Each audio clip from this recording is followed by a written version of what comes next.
Ahora bien, el reactor me genera dos corrientes de salida, una de vapor y una de líquido. La corriente de vapor entra a un enfriador y luego pasa a una válvula. Esto es para que se genere la caída de presión necesaria para que pueda entrar al, al separador flash y a una temperatura correspondiente. Podemos observar acá que el enfriador me genera un delta P de 2 PSI, mientras que la válvula genera o requiere una presión de 1 PSI.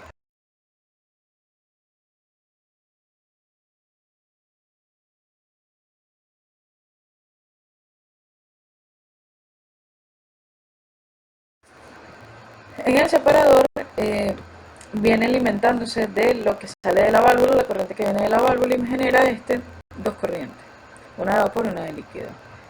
Recuerden que debo colocarle acá los datos de entrada al separador. Los parámetros que se le dan es que él debe trabajar con una cantidad, un porcentaje de líquido, como lo vimos anteriormente, de 65%.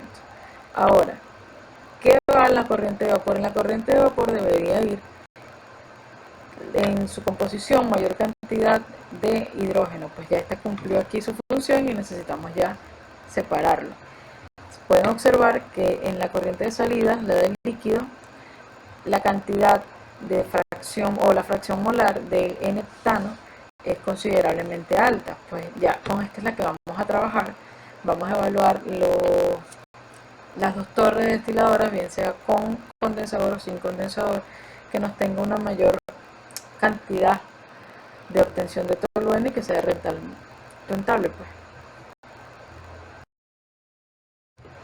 Finalmente, la planta SCBC trabajaba con un compresor que se alimentaba de la corriente de salida de vapor, ya que estos solicitaban que la presión que tuviera esta corriente de vapor fuera de 230 kPa, alcanzara esa presión de 230 o 33.359 PSI.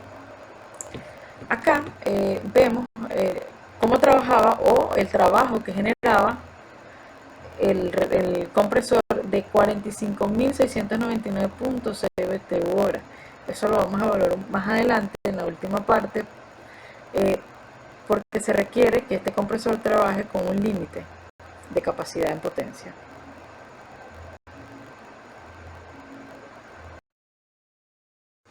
Una de las consideraciones que nos piden para la reactivación de la planta SCBC es considerar el proceso de reciclo de lo que sale del compresor. ¿Okay? Ahora bien, cuando nosotros hacemos esa simulación podemos observar cómo cambian las composiciones de heptano y tolueno en una mayor cantidad, o sea, no sale lo mismo que antes del reciclado. ¿Okay? Esto puede deberse a que la corriente de recirculación puede estar cambiando las condiciones en el reactor. Al introducir gases no reaccionados, se diluye la mezcla fresca, reduciendo la proporción de algunos componentes como el N-heptano y el tolueno. El hidrógeno aumenta porque la corriente de circulación eh, probablemente tenga más hidrógeno, como no, como no se consume tanto, como otros reactivos se va acumulando en el sistema conforme yo lo voy recirculando, y eso tiene algo de lógica, ya de que lo que sale del compresor es una alimentación de una de las líneas de corriente de salida del separador flash. ¿Y cuál es esa? La de vapor. ¿Y qué me está saliendo ya? El hidrógeno, que ya o sea, me está saliendo una composición mayor o rica en hidrógeno y con pocas características de de los otros dos componentes. Ok, en este punto de nuestro proceso, llegamos en el momento donde se realizó el diseño de una torre de destilación. ¿Con la finalidad de qué? De hacer la separación del 90% molar del compuesto hectano y el 95% molar del tolueno, basándose que esta separación va a ser por el tope y el fondo de la torre de destilación, siendo el hectano el compuesto más liviano y el tolueno el más pesado. Esta torre de destilación va conectada de la corriente del separador flash, ¿ok? Donde aquí nosotros vamos a donde se proporcionaron y se necesitaron datos importantes que fueron suministrados en la torre de destilación, empezando por la presión de operación, que fue de 500 kilopascal, y el flujo molar, que fue de 5 molar. También se necesitó la información del punto de ebullición de los compuestos, que estos se obtuvieron se tuvo que regresar al pan inicial para poder verificar en la lista de los compuestos los puntos de ebullición de los compuestos mencionados. En este caso, el punto de ebullición normal del hectano fue de 98.93 grados centígrados y del tolueno 110,65 grados centígrados. Obtenido, todos los valores se llenaron en las casillas de las imágenes que pueden visualizar en la diapositiva. Es importante acotar que en la definición del condensador se configura el condensador como un condensador total en las propiedades de la columna. ¿Ok? Una vez suministrados todos los valores, se verifica el alcance que se quiere obtener. Luego de haber diseñado la torre de destilación, pasamos a ver los valores en el destilador con condensador. Es importante acotar que un destilador con condensador se puede evidenciar que los vapores generados en el interior de la columna de la torre se dirigen hacia un condensador donde son enfriados. Este enfriamiento provoca que el vapor se convierta en líquido. ¿Ok? El condensador permite que el vapor se enfríe a temperaturas más bajas que su punto de ebullición, causando que la mayoría de los componentes más volátiles se convierten en líquido, valga la redundancia, y se recojan como destilado. En la imagen mostradas en la diapositiva podemos ver que se suministraron los valores tanto en la parte del destilado, en la corriente del destilado, como en la corriente del condensado, donde podemos ver que el componente del hectano tiene una composición de 0.92 y el tolueno de 0.075. En el condensado podemos visualizar que tenemos un valor de hectano de 0.49 y del tolueno 0.50.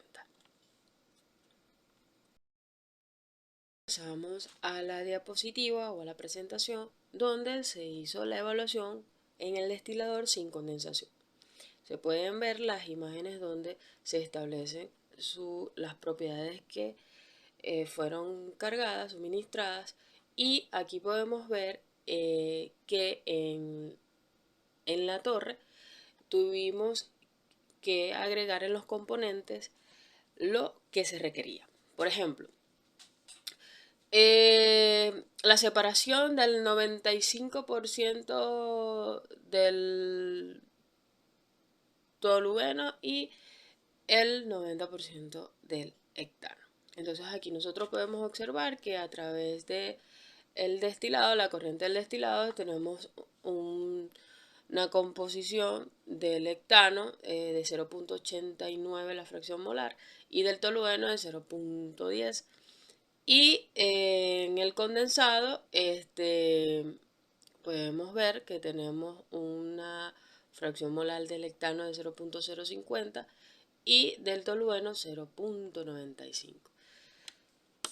Si nosotros vemos lo que se obtuvo en el destilador con condensado, podemos notar que en la parte del destilado se obtuvo mayor fracción molar del hectano y en el condensado se obtuvo mayor fracción molar que el tolueno. Luego de realizar la separación de los componentes, llegamos al cálculo o al punto donde se realizó el cálculo del flujo molar de alimentación necesario para que el compresor a la salida del flash consuma 13 kilovatios de potencia. Entonces, ¿qué se realizó primero? Entonces, primeramente se realizaron los ajustes al compresor, ¿ok? Al momento de realizar el ajuste al compresor, se ajustó a, a la potencia requerida, ¿ok? Y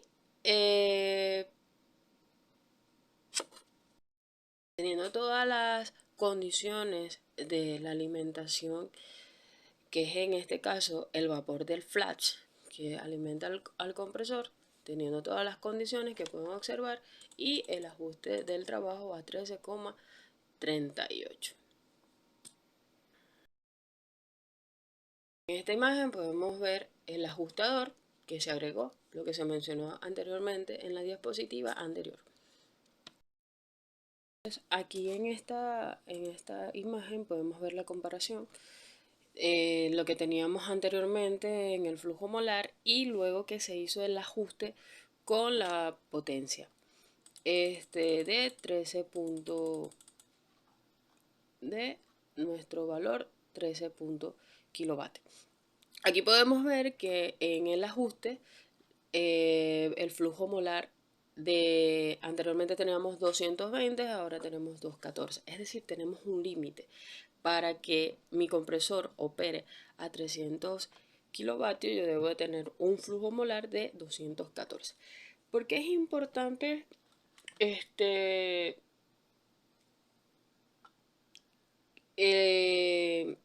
porque es importante o es fundamental el diseño de operación de los sistemas de procesamiento de gases y vapores? Porque tenemos un dimensionamiento adecuado del compresor, la eficiencia energética, el control del proceso, el balance de masa y energía, la prevención de problemas operativos, el dimensionamiento del equipamiento downstream, y que es importante el cálculo del flujo molar y es esencial para garantizar la eficiencia operativa, el control del proceso y la viabilidad económica en la planta. Es decir, para una potencia de 300 kilovatios yo necesito un flujo molar que no se exceda de ese valor que me está indicando la simulación o de lo que yo estoy obteniendo.